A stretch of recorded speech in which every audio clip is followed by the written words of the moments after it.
You probably all heard of these companies. All of these companies are on the screen for two reasons. Number one, they've all had a near-death experience. Some have died, some have recovered, but nonetheless, they have all come near death.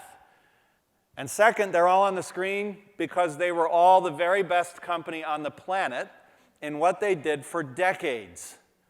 How is this possible? How is it possible for corporations to go from the top of the global hierarchy to near death? Any thoughts? Pardon? They didn't change. Okay, they were complacent. All right. So I want to pick on that word for a second. I know I agree with you and I understand what you're saying, but I want to be careful about this word complacent because that's not exactly what it felt like at these companies during these periods. If we think complacent, we think, oh, everything's going great. We've been making money for 30 years. I'm going to cut out at 3 p.m. and go play golf. Everything's fine. Let's go play some golf.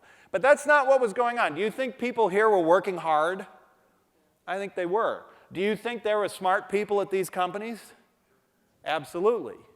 So what was going on?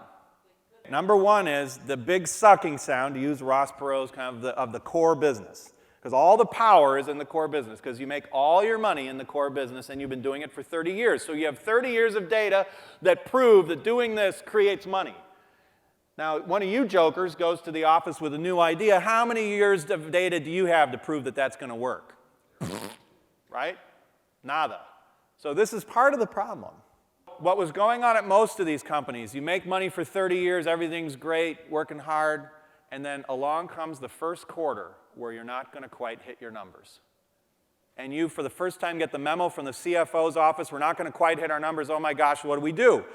Now, you get this memo. What are the two things that every business does to solve that problem now? I'm not talking about a strategy offsite to envision the future of the company. That's a good thing, but we're not going to hit our numbers now. What do?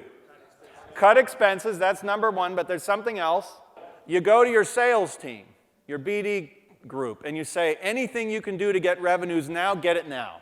Make a deal to pull a contract into this quarter. Cut our price a little bit.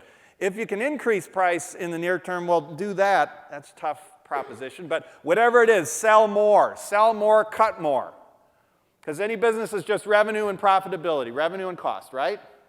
And what are we really doing? We're becoming better and better at doing what we already do.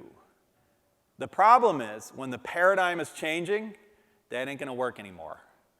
It destroys what you've got because no one wants it anymore.